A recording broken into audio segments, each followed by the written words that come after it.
The weeks that followed the court ruling were a whirlwind for Elijah and his family. Victor Grant's defeat had sent shockwaves through the community, and the neighborhood began to change in ways no one had imagined. The tenants, emboldened by their victory, came together to form a tenant association. Meetings were held in living rooms and community centers, where people shared ideas and resources to ensure they'd never be exploited again. Elijah found himself at the center of these efforts, his voice carrying weight among the people who had once been too afraid to speak. One crisp autumn morning, Elijah stood outside his house, staring at the street that had once felt so hopeless. A familiar car pulled up, its sleek black frame gleaming in the sunlight.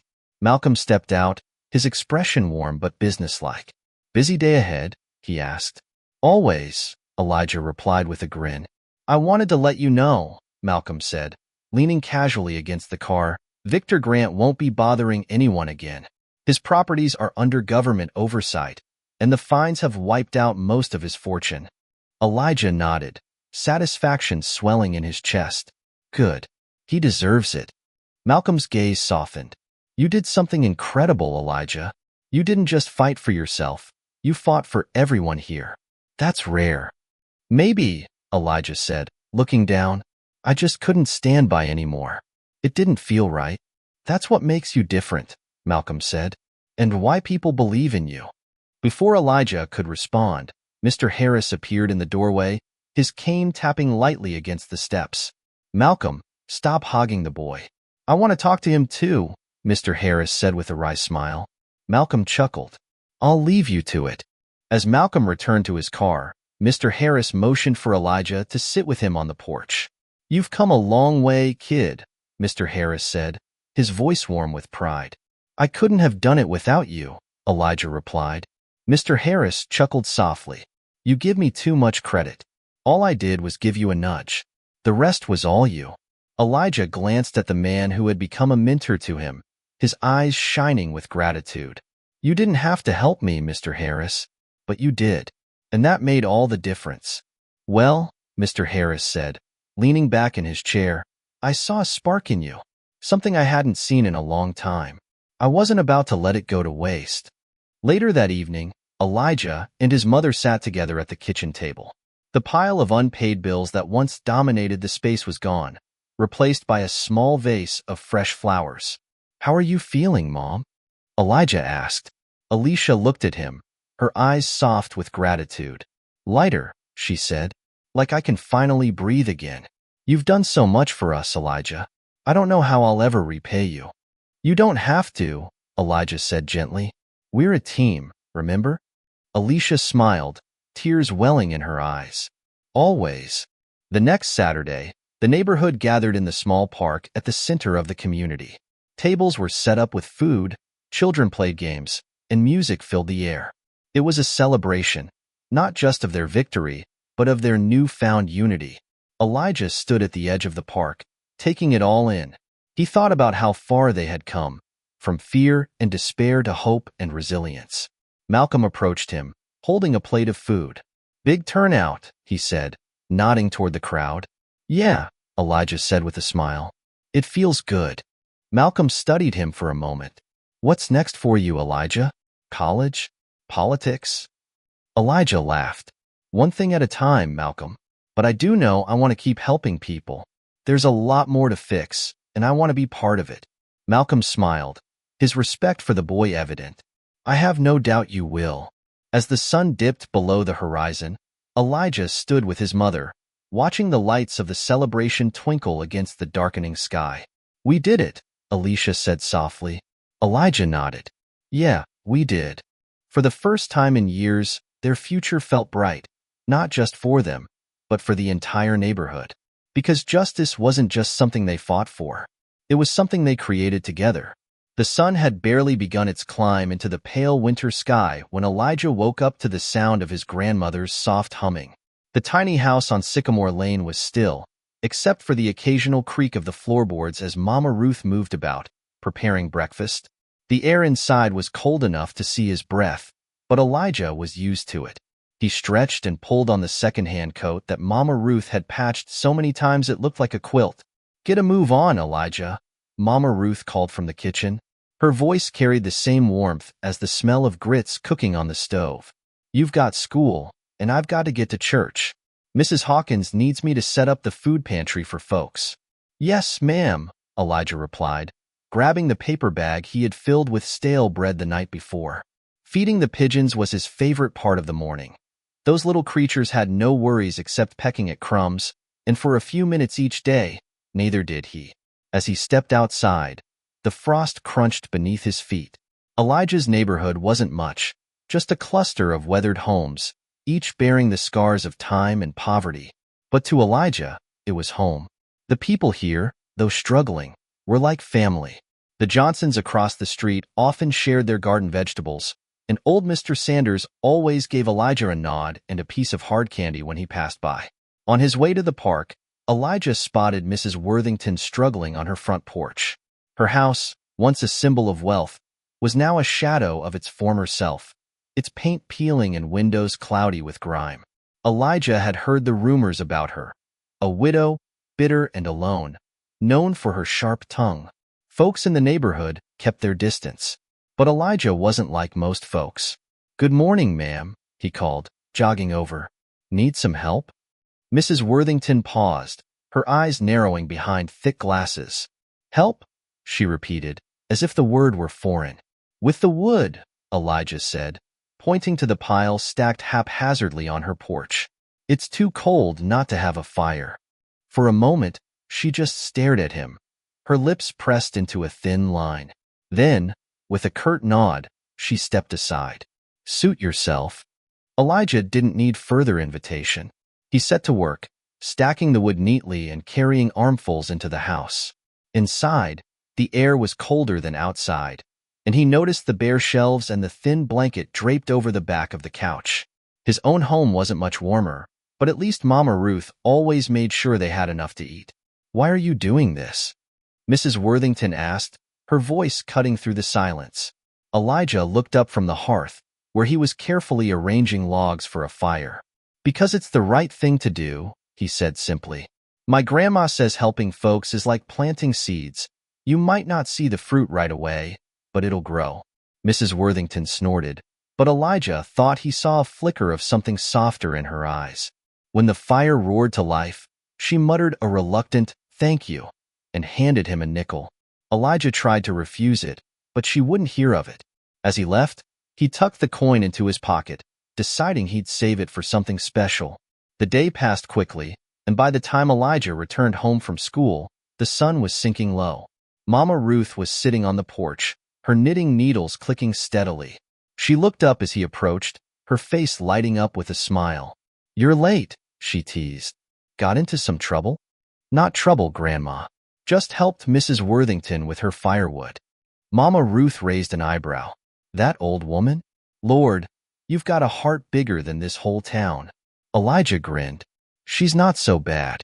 Mama Ruth shook her head, but there was pride in her eyes. "Come on in, then. Dinner's ready." As Elijah ate, he thought about Mrs. Worthington and her empty shelves. The thought stayed with him long after he climbed into bed, staring at the cracked ceiling above. Maybe tomorrow, he'd bring her something. Mama Ruth always said they didn't have much, but they had enough to share. The next morning, Elijah packed a jar of Mama Ruth's homemade preserves and a loaf of bread into his school bag. When he reached Mrs. Worthington's house, he left the package on her porch and knocked before running off. He didn't need thanks. Knowing she wouldn't go hungry that day was enough. Mrs. Worthington sat in her living room, staring at the small jar of preserves. The label had faded, but she could tell it was homemade, likely filled with peaches or strawberries. Beside it was the loaf of bread, wrapped neatly in parchment paper. She traced her fingers over the edge of the jar, a lump forming in her throat. It wasn't just the gift itself. It was the thought behind it, something she hadn't felt in years. She glanced out the window, half expecting to see Elijah's bright smile. But the street was empty except for a few sparrows picking at frozen crumbs on the sidewalk. For a long moment, she sat there, the warmth from yesterday's fire doing little to melt the frost around her heart. But it was a start. Meanwhile, Elijah hurried to school, unaware of the stir his small gesture had caused. Mama Ruth always said that kindness had a way of growing roots, but Elijah didn't think much of it. To him, helping Mrs. Worthington was just the right thing to do. At school, Elijah's mind wandered. His teacher, Mr. Grayson, a soft-spoken white man with a wiry frame, called his name twice before Elijah realized he was being addressed. "Elijah, care to share the answer?" Mr. Grayson asked, tapping the chalkboard where a math problem was scrawled. "Oh, 24?" Elijah guessed, earning a ripple of laughter from the class. Mr. Grayson shook his head but smiled. "Close. Let's try that again after lunch." Elijah slumped in his seat, grateful for the bell that signaled a break. As he grabbed his lunch, he noticed Emma Worthington sitting alone at the far end of the cafeteria. Her red pigtails made her hard to miss, but the other kids seemed to pretend she wasn't there. Elijah's mind flashed back to the day he'd stopped those boys from bullying her. He wondered if she ever got lonely. With a deep breath, he picked up his tray and walked over to her table. "Mind if I sit here?" he asked. Emma looked up, her pale blue eyes wide with surprise. "Why? Why not?" Elijah grinned, plopping down before she could say no. For a few moments, neither of them spoke. Elijah started on his sandwich while Emma poked at her apple. Finally, she looked up. "Thanks for what you did the other day. You know, with those boys." Elijah shrugged. "No big deal. They were just being mean." Emma hesitated, then said, "They only pick on me because of my grandma." Elijah raised an eyebrow. "Mrs. Worthington?" She nodded, her face turning red. "They call her crazy. And maybe she is. She doesn't like people. She doesn't even like me sometimes." Elijah thought of the firewood, the empty shelves, and the look in Mrs. Worthington's eyes when he left. "I don't think she's crazy," he said. "Just lonely." Emma frowned. "Why do you care?" "Because everyone needs someone," Elijah replied simply. Emma studied him for a moment, then gave a small, tentative smile. It wasn't much, but it was a start. Later that evening, Elijah returned home to find Mama Ruth sitting at the kitchen table with Mrs. Hawkins from the church. The two women were sorting donations for the food pantry, their hands moving swiftly as they packed canned goods and dried beans into boxes. "Elijah, come here," Mama Ruth called. "Take this box to the truck." Elijah grabbed the box and carried it outside, his arms straining under the weight. As he placed it in the back of Mrs. Hawkins' old pickup, he noticed another truck pulling up to the curb. It was Mr. Grayson, his teacher. He stepped out, holding a basket of fresh vegetables. "Evening, Elijah," Mr. Grayson said with a nod. "Your grandmother said the pantry could use some extra produce." "Yes, sir. I'll take that inside." Elijah reached for the basket, but Mr. Grayson hesitated. "Elijah," he said, lowering his voice, "I heard about what you did for Mrs. Worthington. That was kind of you." Elijah shrugged, feeling suddenly shy. She needed help. Mr. Grayson smiled. "Not everyone would have seen that. You've got a good heart, son." As Mr. Grayson drove off, Elijah carried the vegetables inside, his cheeks warm from the praise. Mama Ruth gave him a knowing look but didn't say anything. She didn't need to. Elijah felt it in her proud smile. The next morning, Mrs. Worthington did something she hadn't done in years. She left her house. Wrapped in a thick shawl, she walked slowly to the church, clutching the jar of preserves Elijah had given her. The sight of her entering the food pantry stopped Mama Ruth mid-sentence. "Mrs. Worthington," Mama Ruth said, her tone a mix of surprise and warmth. "What brings you here?" The older woman hesitated, then held out the jar. I wanted to bring this. For the pantry." Mama Ruth blinked, then took the jar with a smile. "Thank you. That's very kind." Mrs. Worthington shifted uncomfortably. "I don't have much else to give, but I'd like to help if I can." Mama Ruth nodded. "There's always work to be done. You're welcome here anytime." The words hung in the air, heavier than they seemed. Mrs. Worthington gave a small nod and stepped aside, watching as the other volunteers worked. For the first time in years, she felt a part of something, however small. As the weeks passed, the subtle changes in the community became more noticeable. Mrs. Worthington began attending the food pantry regularly, earning quiet respect from the neighbors who once avoided her. Elijah continued helping wherever he could, his small acts of kindness inspiring others. Even Emma began to come out of her shell, her friendship with Elijah growing stronger each day. But not everyone was pleased with the changes. The quiet rumblings of discontent began to surface, whispers among certain townsfolk who clung tightly to old prejudices. Elijah's kindness might have been planting seeds of change, but not all soil was ready to grow. The warmth of spring crept into Charleston, but with it came whispers, unsettling murmurs that drifted through the town like shadows. Elijah was oblivious to most of it, caught up in his routine of school, chores, and helping wherever he was needed. But Mama Ruth noticed. The sidelong glances at the market, the hushed tones that fell silent when she walked by. She had seen it before, resentment brewing in the hearts of those too bitter to embrace change. One afternoon, as Elijah sat on the porch sketching in an old notebook, Mama Ruth stepped outside with a tray of lemonade. "You've been working hard, boy," she said, setting the tray down. "Thought you could use a break?" Elijah grinned, his pencil pausing mid-doodle. "Thanks, Grandma." She sat beside him, her hands resting on her lap. "Elijah," she began, her voice soft, "you ever notice how some folks look at us different these days?" Elijah frowned, setting his notebook aside. "What do you mean?" "I mean some folks don't like seeing us do good," she said, her gaze fixed on the horizon. "They're stuck in their ways. Don't want the world to change." Elijah thought of the bullies at school, the kids who teased Emma because of her grandmother. He thought of how Mrs. Worthington used to avoid everyone, and how some neighbors still crossed the street when they saw her coming. "I'm just helping people," Elijah said quietly. "Ain't nothing wrong with that."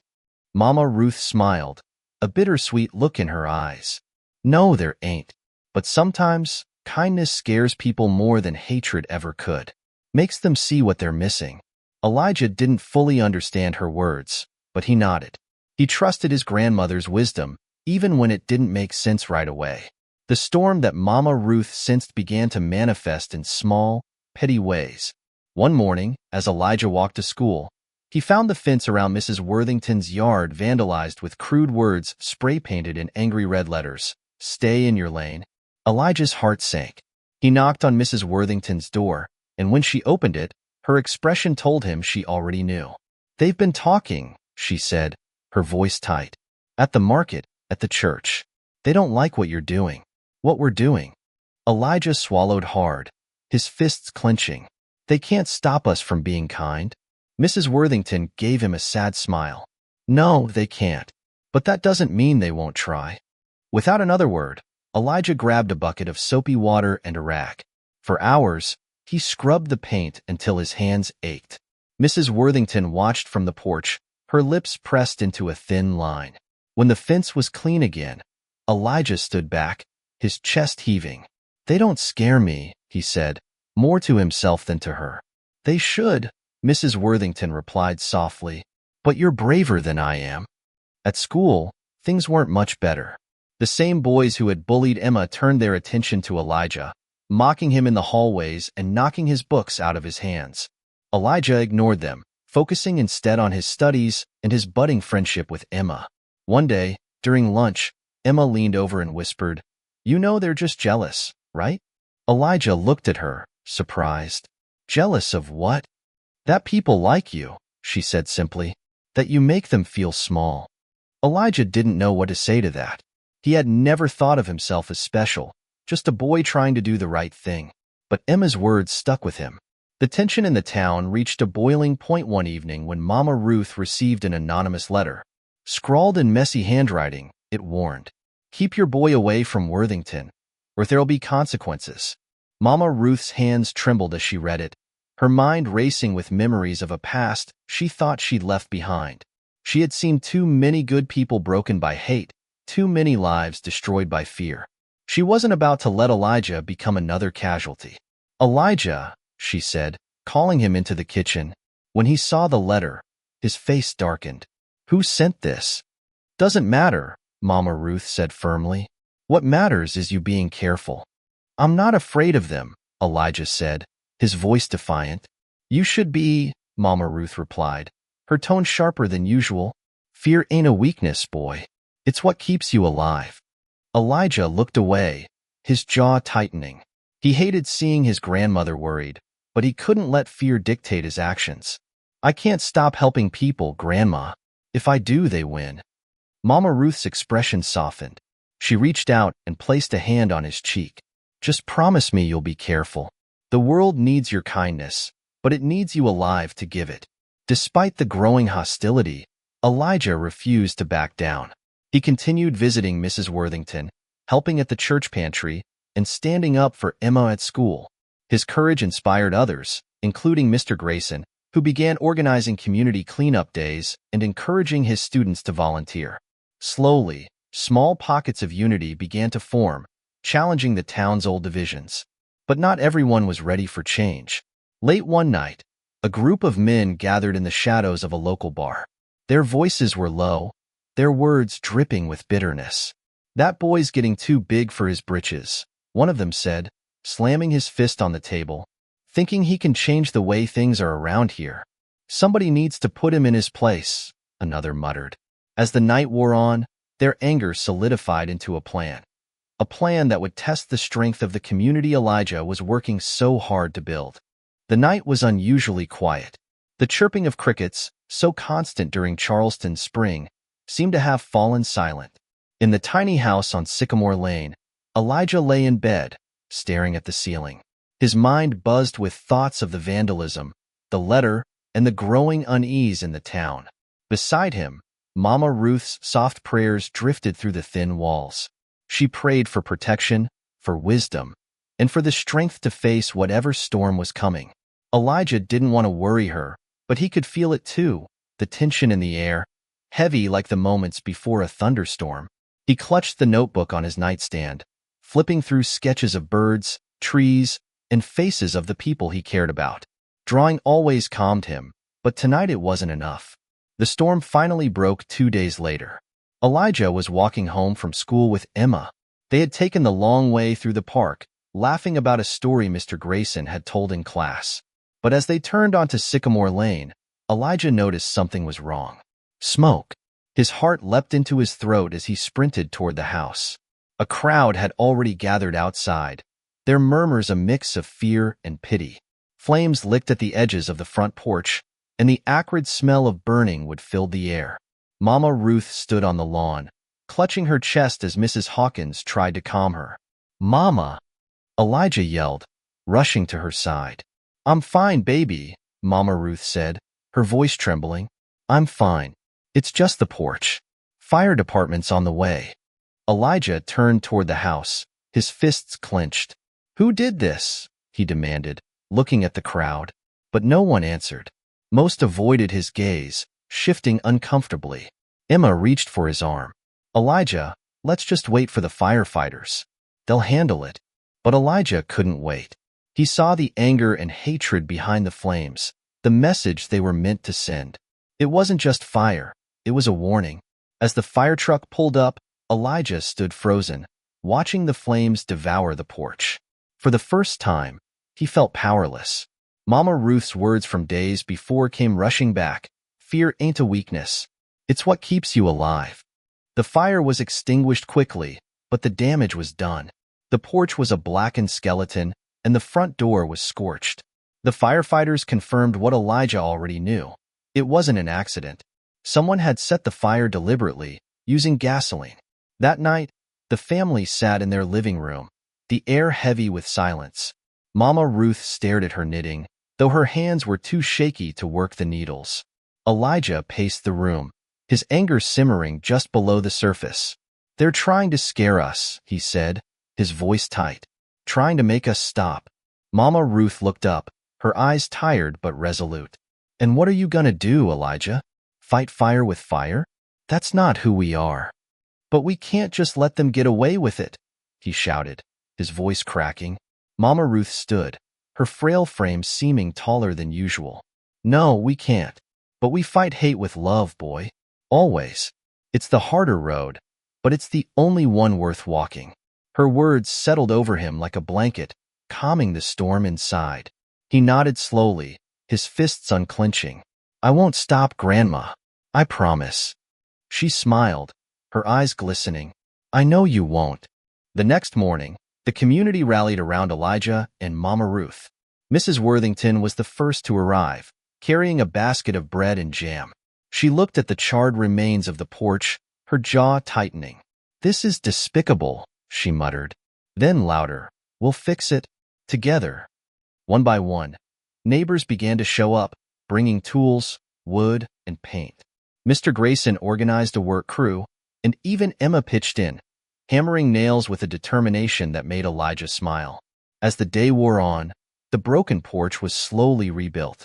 For every person who had stayed silent in fear, there were two more willing to stand with Elijah.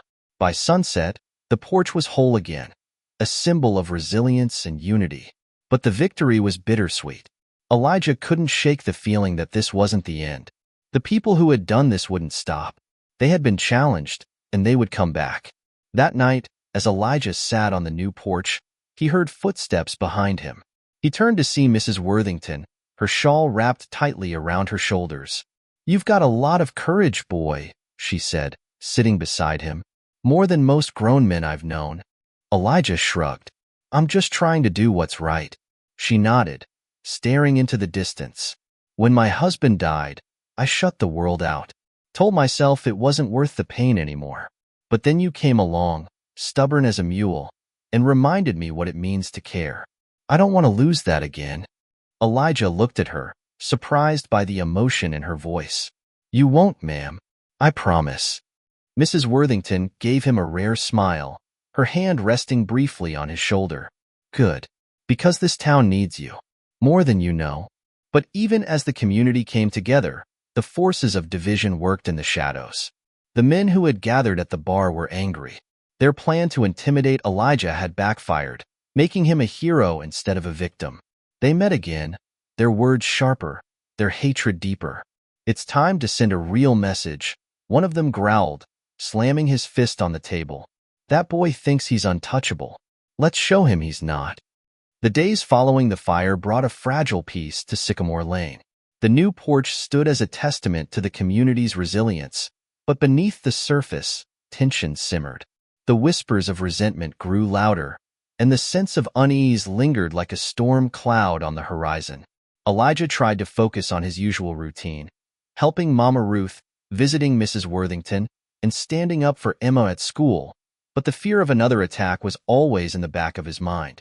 Every creak of the floorboards, every shadow moving outside his window at night made his heart race.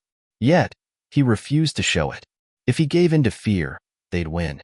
One Saturday morning, Elijah and Emma were in the park, painting signs for an upcoming community cleanup event organized by Mr. Grayson. The bright colors and bold letters gave Elijah a sense of purpose.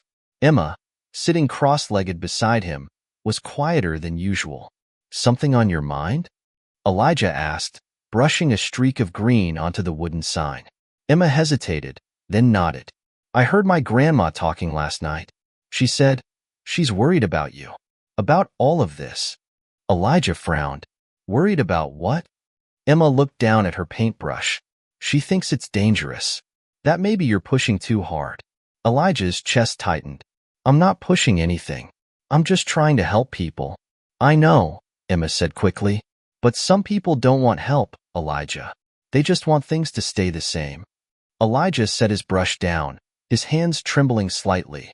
"If I stop now, then nothing changes.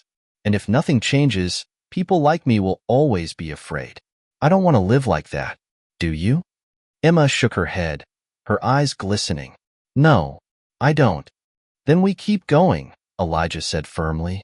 "No matter what." The event itself was a success. Families from both sides of town came together to clean up the park, repaint fences, and plant flowers. Elijah felt a surge of hope as he watched people laughing and working side by side, their differences forgotten, if only for a day. But not everyone shared the optimism. From the edge of the park, a small group of men stood watching, their faces hard and unforgiving. Among them was Henry Tillman, the leader of the group who had set Elijah's porch on fire. His jaw tightened as he saw Elijah laughing with Emma and Mrs. Worthington. "He's turning this town against us," Henry muttered, spitting onto the ground, "making us look like fools." One of the men shifted uncomfortably. "Maybe we should let it go, Henry. The kid ain't doing any harm." Henry shot him a withering glare. You think this is harmless? You think letting them run wild, acting like they own the place, is harmless? He jabbed a finger toward the park. If we don't put a stop to this now, it'll be too late. That evening, as Elijah walked Emma home, he noticed a shadowy figure lingering near the corner store. His pulse quickened, but he kept walking, pretending not to see. After dropping Emma off, he turned back toward his house, only to find the figure blocking his path. It was Henry. "Well, look who it is," Henry drawled, his lips curling into a sneer. The town's little hero. Elijah stood his ground, his fists clenched. "What do you want?" Henry stepped closer, his voice low and menacing. "I want you to stop. Stop with the cleanups, the helping, all of it. You think you're making things better, but all you're doing is stirring up trouble." "I'm not stirring up anything," Elijah said, his voice steady. "I'm just trying to make this town a better place." "For who?" Henry snapped. "People like you? People like her?" He gestured toward Emma's house. "You don't belong here, boy. And if you don't back off, you're gonna regret it." Elijah's heart pounded, but he refused to look away. "You can threaten me all you want, but I'm not stopping. You don't scare me." Henry laughed, a cold, bitter sound. "You should be scared. Next time, it won't be your porch." With that, he turned and disappeared into the shadows, leaving Elijah standing alone, his breath coming in sharp bursts. For the first time, he felt the weight of what he was up against. This wasn't just about kindness anymore. It was a battle for the soul of the town. When Elijah got home, Mama Ruth was waiting for him on the porch. She took one look at his face and knew something had happened. "What is it, Elijah?" she asked, her voice calm but firm. He hesitated, then told her about the encounter with Henry. As he spoke, Mama Ruth's expression darkened. "I knew this day would come," she said quietly. "Hate like that doesn't go away easy. But you listen to me, boy. You keep your head high, and you don't let them break your spirit. You hear me?" "Yes, ma'am," Elijah said, though his voice wavered. Mama Ruth placed a hand on his shoulder, her grip surprisingly strong. "This town is changing, Elijah. They're scared because they see it, and they know it's because of you. That's why they're so desperate." "But what if it gets worse?" Elijah asked, his voice barely above a whisper. Mama Ruth's eyes softened. "Then we keep fighting. Together." The next day, Elijah found a message scrawled in chalk on the sidewalk outside his house. "Stay in your place." He stared at it for a long time, the words burning into his mind. Then, without a word, he grabbed a bucket of water and a brush and scrubbed it away. As he worked, neighbors began to gather, offering quiet words of encouragement. Mrs. Worthington arrived with Emma, her lips set in a determined line. "They won't win," Mrs. Worthington said, placing a hand on Elijah's shoulder. "We won't let them." Elijah nodded, his resolve hardening. "No, they won't." That evening, the men gathered again in the bar, their anger reaching a fever pitch. Henry slammed his fist on the table, silencing the murmurs around him. "This ends now," he growled. "Tomorrow night, we teach that boy a lesson he won't forget." The sun sank behind the hills, leaving Charleston cloaked in the deep indigo of twilight. On Sycamore Lane, the air was eerily still, as if the town itself was holding its breath. Inside the tiny house, Mama Ruth prepared tea, her hands steady despite the unease she could sense radiating from Elijah. Elijah sat at the table, staring at his untouched notebook. He couldn't focus, couldn't draw, couldn't think of anything except Henry's words. "Next time, it won't be your porch." "I can feel you thinking too hard," Mama Ruth said, setting a steaming cup in front of him. Elijah looked up, his eyes heavy with worry. "I just don't know what to do, Grandma. They're not going to stop." Mama Ruth sat across from him, her gaze calm and unwavering. "No, they won't. But neither will we." Her quiet strength anchored him, as it always did. Elijah nodded and took a sip of tea, letting its warmth seep into his chest. As the night deepened, the shadows lengthened across the quiet streets of Charleston.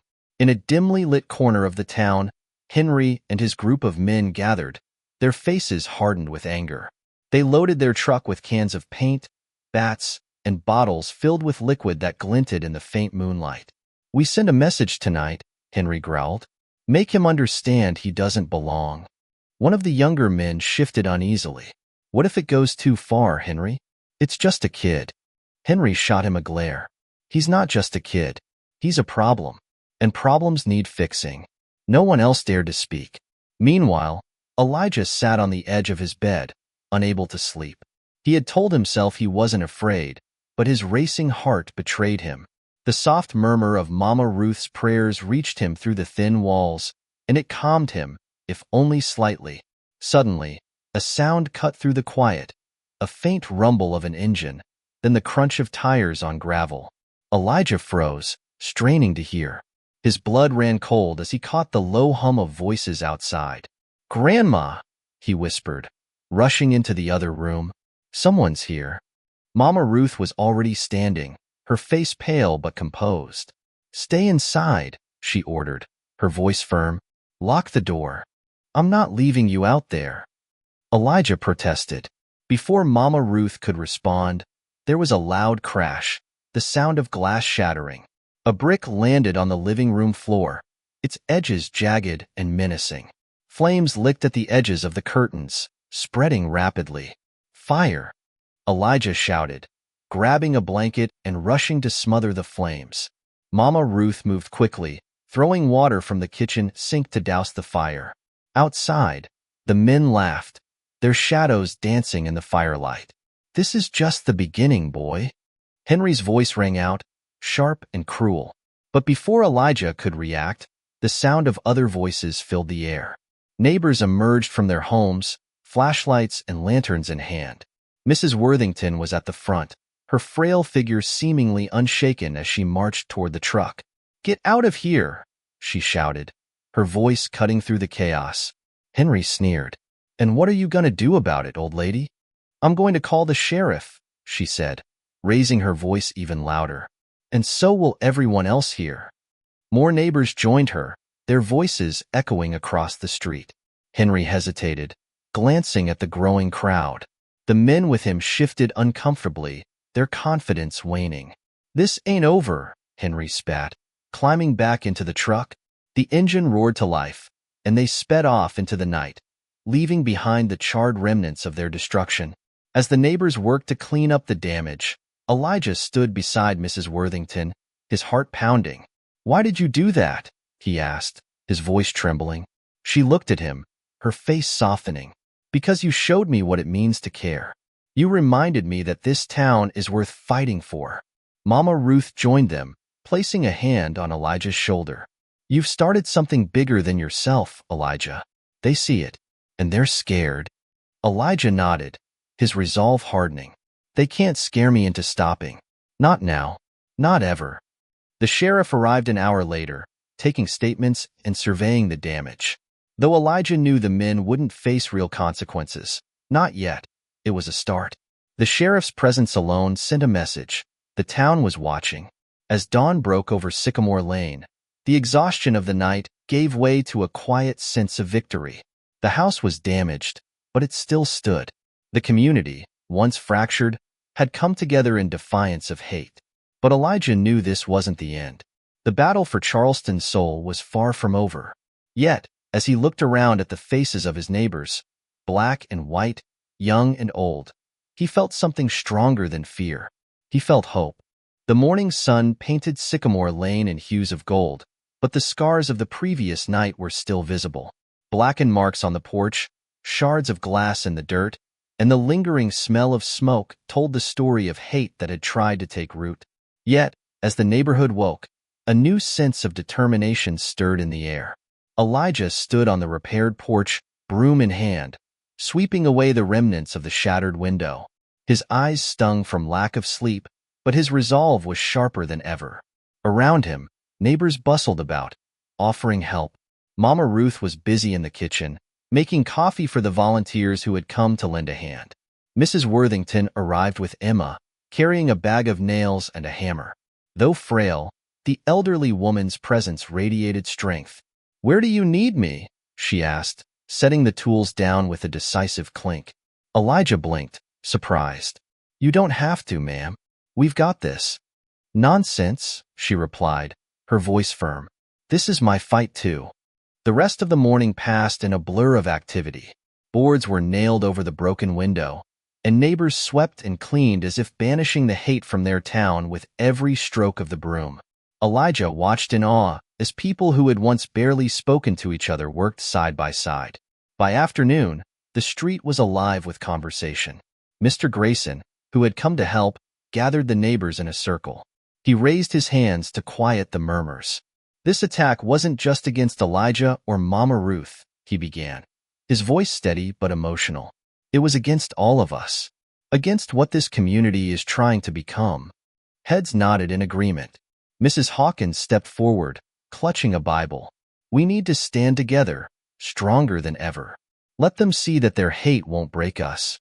Elijah felt a lump in his throat as he looked around. These weren't just his neighbors. They were his allies, his family. He cleared his throat and stepped forward. "Thank you," he said, his voice soft but growing stronger, "for standing with us, for not letting them win. But this isn't the end. We have to keep going, keep helping, and keep building something better." The crowd erupted in applause, their cheers echoing down the street. In that moment, Elijah felt a surge of hope so powerful it erased the fear that had clung to him since the fire. As the days turned into weeks, the momentum grew. Elijah's community group expanded, with more kids from school joining the effort. They cleaned parks, painted over graffiti, and delivered food to elderly neighbors. What began as a small act of kindness had grown into a movement. Even Mrs. Worthington, once reclusive and feared, became a key figure in the effort. She opened her home to host meetings, her stern demeanor softening as she connected with the people around her. Emma, inspired by her grandmother's transformation, became one of the group's most vocal supporters. But with progress came resistance. Flyers began appearing around town, plastered with hateful messages and warnings to stop the troublemakers. Elijah found one taped to the fence outside his school. "Stop or face the consequences." He tore it down, his hands shaking. Fear threatened to creep back in, but he pushed it away. He wouldn't let them intimidate him. One evening, as the sun dipped low, Elijah sat on Mrs. Worthington's porch with Emma. They had just finished planning a fundraiser to buy supplies for the food pantry. "You're not scared, are you?" Emma asked, breaking the comfortable silence. Elijah hesitated. "Sometimes," he admitted, "but I can't let it stop me. If I do, they win." Emma nodded, her face serious. "I'm scared too, but you make me brave." Elijah looked at her, surprised. "Me?" She smiled. "Yeah, you showed me that it's okay to stand up for what's right, even when it's hard." For a moment, the weight of their challenges lifted. The world felt brighter, the future W. But the storm wasn't over. Late that night, as Elijah lay in bed, he heard the faint sound of footsteps outside. His heart raced as he peeked through the window. A figure stood at the edge of the yard, shrouded in darkness. Before Elijah could react, the figure disappeared, leaving behind only a chilling sense of foreboding. The next morning, he found another message scrawled on the sidewalk in red paint. "You've been warned." Elijah showed the message to Mama Ruth and the neighbors. Fear rippled through the group, but it was quickly replaced by determination. Mrs. Hawkins spoke up, her voice trembling but resolute. "We can't back down now. If we do, we lose everything we've worked for." Mr. Grayson nodded. "They want us to be afraid. Let's show them we're not." The neighbors agreed to organize a town hall meeting, inviting everyone to come together and discuss how to confront the hate that had gripped their community. Flyers were distributed, phone calls were made, and by the end of the day, the entire town knew about the meeting. The night of the town hall was electric with tension. The community center was packed, with people spilling out onto the lawn. Elijah stood at the front, flanked by Mama Ruth, Mrs. Worthington, and Mr. Grayson. Elijah took a deep breath and stepped up to the microphone. "I'm not here to talk about hate," he began, his voice steady despite the crowd. "I'm here to talk about hope, about what we can build if we work together." He spoke about the cleanup efforts, the food pantry, and the friendships that had formed across divides. He spoke about his dream of a town where everyone felt safe and valued. When he finished, the room erupted into applause. But not everyone joined in. Near the back of the crowd, Henry Tillman stood with his arms crossed, his face a mask of anger. As the applause died down, he shouted, "You think you can change this town, boy? You're just stirring up trouble." The room fell silent. All eyes turned to Elijah. He took a deep breath, his heart pounding. "I'm not stirring up trouble," he said, his voice calm but firm. "I'm stirring up change. And I think most people here want that too." The crowd murmured in agreement, and Henry's face darkened. He stormed out, slamming the door behind him. As the meeting ended, Elijah felt a wave of exhaustion, but also pride. The tide was turning. The community was rallying behind him, and though the fight was far from over, they were stronger together. The morning after the town hall meeting, Sycamore Lane was alive with energy. The hateful graffiti on Elijah's sidewalk had been scrubbed away, replaced by colorful chalk drawings made by children. The neighbors seemed lighter, more united. For the first time in a long while, Elijah felt that the tide had truly turned. But he knew the battle wasn't over. Henry Tillman and those who followed him were still out there, their resentment like a storm cloud hovering over the town. Elijah also understood that while the community had come together, healing would take time. Trust had to be rebuilt, and divisions that had grown over generations couldn't be erased overnight. That afternoon, Elijah and Mama Ruth walked to the park. They were meeting Mrs. Worthington, Mr. Grayson, and a few others to plan the next steps for the community group. As they walked, Mama Ruth held her head high, her usual quiet dignity radiating from her. "I'm proud of you, Elijah," she said suddenly. Elijah looked at her, surprised. "For what?" "For standing up. For not letting fear win," she said. "You've done more for this town in a few months than most people do in a lifetime." Elijah's cheeks flushed. "I couldn't have done it without you, Grandma, or without everyone else." Mama Ruth smiled. "That's the beauty of it, boy. Change is never about just one person. It's about what we do together." At the park, the group gathered around a picnic table. Mrs. Worthington, who had once been a symbol of isolation, now led the discussion with a steady confidence. "We've seen what this community can do when it comes together," she began. "But we need to make sure this momentum doesn't fade. We could start a mentoring program," suggested Emma, her eyes bright with excitement. "Pair kids from different parts of town so they can learn from each other." Mr. Grayson nodded. "And maybe a monthly neighborhood event, something to bring everyone together regularly." Elijah listened, his heart swelling with pride. These ideas, this collaboration, had grown from a single act of kindness. It was proof that even the smallest seeds could yield a harvest. But as the group planned, trouble was brewing in another part of town. Henry Tillman sat in his dimly lit garage, a bottle of whiskey at his side. The anger that had simmered inside him for months was now boiling over. To him, Elijah's success wasn't just a challenge to the status quo. It was a personal affront. "He's making fools of us," Henry muttered, his words slurred. "We can't let him win." One of the younger men in his group, the same one who had hesitated on the night of the fire, shifted uneasily. "What if we've already lost, Henry? People are tired of the fighting." Henry slammed his fist on the table. "Then we fight harder. If we don't, this town will be unrecognizable." The younger man said nothing, but his silence spoke volumes. Even among Henry's followers, doubt was creeping in. That night, as Elijah sat on the porch sketching, he heard the distant rumble of an engine. His body tensed, but when the truck came into view, he recognized the logo on the side. It was the sheriff's vehicle. Sheriff Patterson, a tall, gray-haired man with a weathered face, stepped out and approached the porch. Elijah and Mama Ruth stood to meet him. "Evening, Sheriff," Mama Ruth said, her tone cautious. "Evening, ma'am," Patterson replied, tipping his hat. "Elijah, I wanted to let you know we've been keeping an eye on things.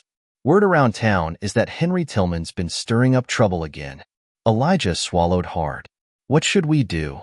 "Just stay vigilant," the sheriff said. "We're not going to let anything happen to you or your family. And from what I've seen, this community's got your back." Mama Ruth nodded, her expression unreadable. "Thank you, Sheriff." As the truck drove away, Elijah turned to his grandmother. "Do you think it's over?" Mama Ruth sighed. "It's never truly over, Elijah, but every step forward makes it harder for hate to take hold again. The final challenge came the next evening. Henry and two of his men showed up at the park where Elijah and his friends were repainting the benches. Their presence was a dark cloud over the sunny day, and the children playing nearby fell silent. Henry stepped forward, his face twisted with anger. "You think you're some kind of hero, don't you?" he spat at Elijah.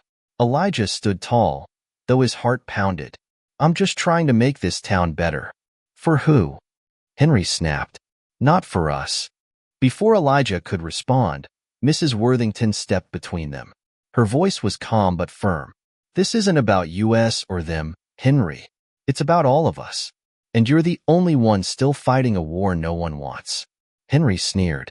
"You think you can change this place, Francis? You think any of this will last?" "Yes," she said simply, "because people like Elijah are willing to fight for it." The crowd that had gathered began murmuring in agreement. Henry looked around, realizing that the tide had turned against him. Even his own men avoided his gaze. Defeated, Henry turned and walked away, his shoulders slumped. It wasn't the dramatic confrontation Elijah had feared, but it was enough. The battle was over. In the weeks that followed, the community continued to rebuild.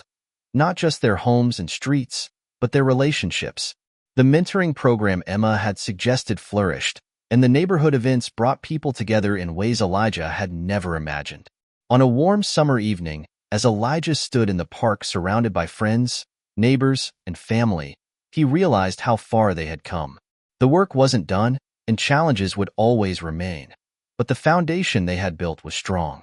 Mama Ruth's voice echoed in his mind. Change is never about just one person. It's about what we do together. And together, they had created something beautiful, a brighter tomorrow.